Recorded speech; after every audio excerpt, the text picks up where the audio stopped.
औज़ुबिल्लाहिमिनश्शैतानिर्रजीम बिस्मिल्लाहिर्रहमानिर्रहीम। दोस्तों अस्सलाम वालेकुम। आऊं आहियां अवां जो पंहिंजो बरकत मिराणी।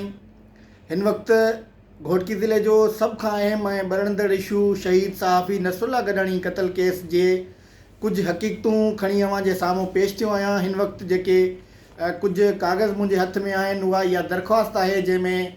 हिन केस जे जांच ऑफिसर सराज लाशारी तरफ़ां ATC कोर्ट मीरपुर माथिलो में दाख़िल कई वई आहे, जंहिंमें हुन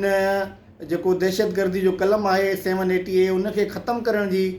सिफारिश कई आहे। अहिड़ी दरख़्वास्त जा समूरा तफ़सील जेके आहिनि उहे हिन वीडियो में आऊं तव्हांजे साम्हूं रखंदुसि।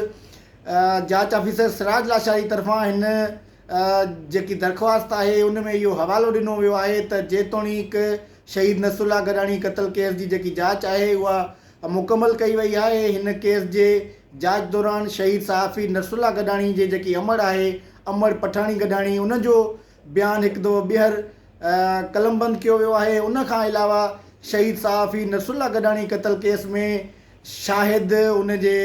भाउ याक़ूब गडाणी ऐं उन जे सौटु सलाउद्दीन गडाणी जा बयान हिकु दफ़ो ॿीहर कलमबंद कया विया आहिनि। हिन दरख़्वास्त में इहो ॼाणायो वियो आहे त जेको जवाबदार गिरफ़्तार आहे असगर लुंड, उनजो पिणु जेल अंदरि तफ़सील सां उन सां खां जांच कई वई आहे, उन खां बयानु कलमबंद कयो वियो आहे। इन खां अलावा जेके हिन केस में जवाबदार आहिनि PPMNA ख़ालिद लुंड, उन जा 2 पुट आहिनि शहबाज़ लुंड ऐं नूर मोहम्मद लुंड, उन्हनि जा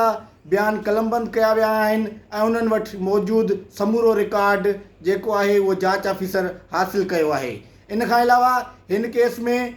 शहीद सहाफ़ी नसरुल्लाह गडाणी जे जेको क़त्ल वारो वाक़ियो आहे, जिते ही क़त्ल थियो आहे जाइ वक़ुआ, हुनजो तफ़सील सां जाइज़ो वठणु तोणे चए मक़तूल नसरुल्लाह गडाणी ऐं जवाबदारनि तरफ़ां जंहिं रस्ते खां जाइ वक़ुआ ताईं पहुता आहिनि उनजो तफ़सील सां पिणु जाइज़े वठण जी ॻाल्हि कई वई आहे। इन खां अलावा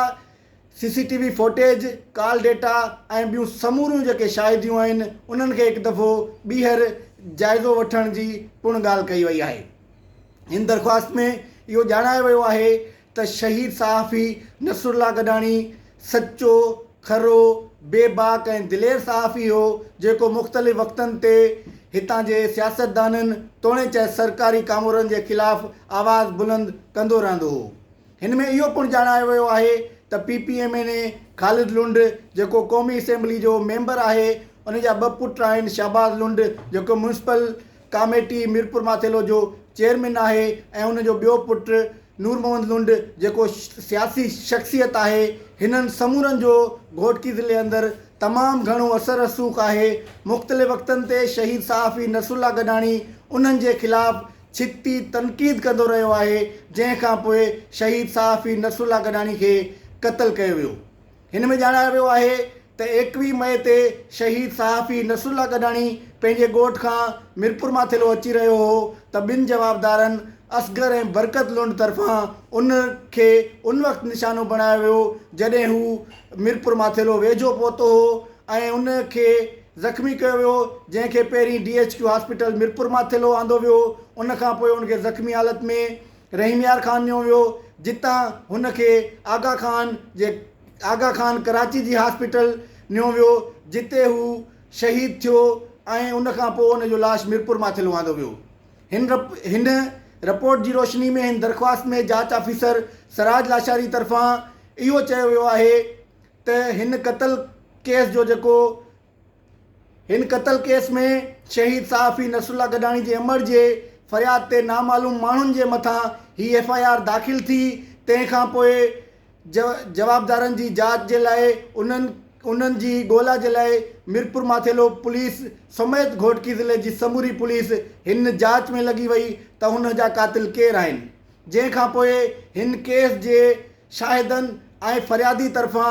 2 जवाबदारनि असगर लुंड ऐं बरकत लुंड खे जवाबदार तौरु सुञातो। तंहिंखां पोइ घोटकी पुलिस 1 जवाबदार असगर लुंड खे गिरफ़्तार कयो।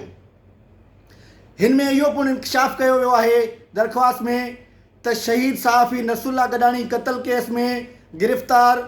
असगर लुंड तरफ़ां पुलिस अॻियां इहो एतिराफ़ कयो वियो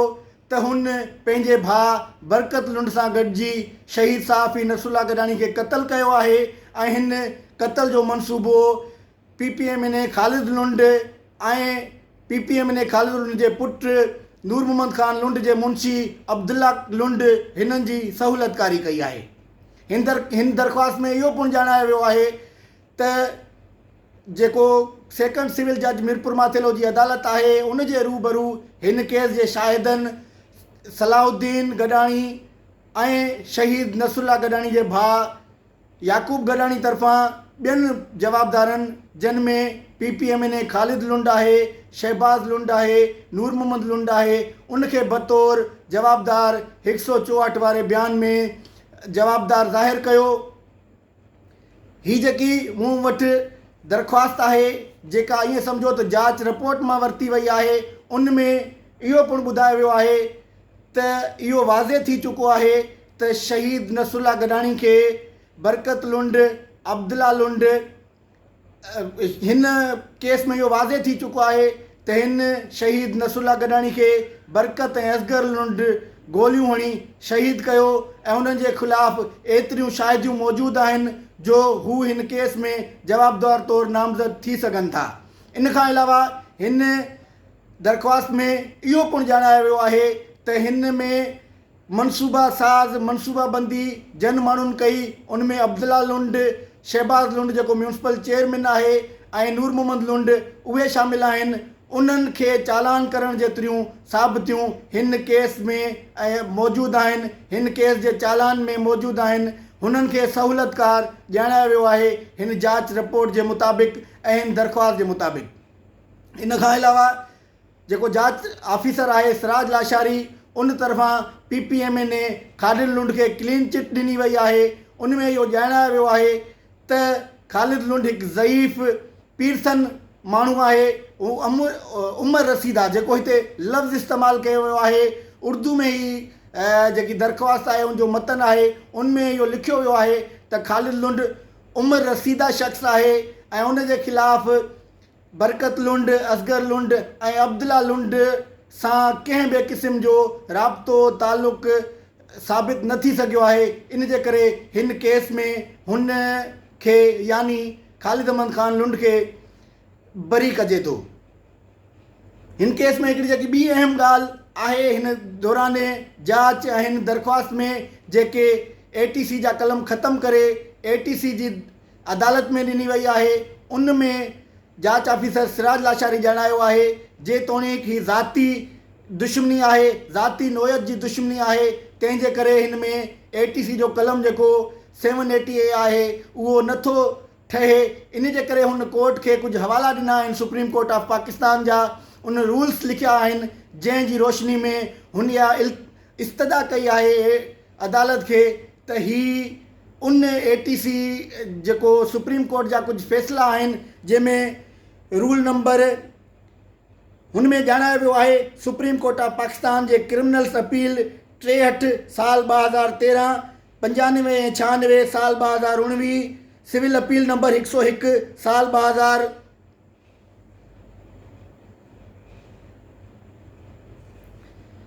माफ़ कजो विच में कॉल अची वई जे करे थोड़ा डिस्टर्ब थियासीं। हिन समूरनि जेके कानूननि जा हवाला ॾिना विया आहिनि ऐं ही इस्तदा कई वई आहे कोर्ट खे त छो जो इहो केस ATC जो नथो ठहे। इन जे करे ही दरख़्वास्त जेकी आहे उहा इन जे करे ॾिनी वई आहे त जेको ATC जा कलम लॻल आहिनि, ATC जी अदालत में इहो केस पियल आहे, उन में FIR पियल आहे, उहा वापसि कई वञे त जीअं ही आम कोर्ट में केस जेको चालान आहे उहो पेश करे सघिजे, हतमी चालान जेको आहे उहो अदालत में पेश करे सघिजे। हिन सॼी सूरत हाल खां पोइ मां तव्हांखे ॿुधायां त 23 अगस्त ते ॿीहर हिन केस जी सुनवाई रखियल आहे, ॿुधणी रखियल आहे, जंहिंमें इन ॻाल्हि ते ॿिन्हिनि धुरियुनि जा वकील जंहिंमें शहीद नसरुल्ला गडानी जो वकील ऐं जवाबदार ख़ालिद लुंड, उन जा 2 पुट आहिनि शहबाज़ लुंड, नूर मोहम्मद लुंड, उन्हनि जे वकीलनि तरफ़ां इहा बहस थींदी, इहे दलील थींदा त ही केस ATC में हलण जो आहे या वरी आम अदालत में हलण जो आहे। छा ही केस जंहिंमें पुलिस तरफ़ां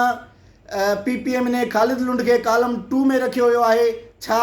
हिन में उन खे केस मां बरी कजे या वरी हिन केस में ख़ालिद लुंड खे जॉइन कजे।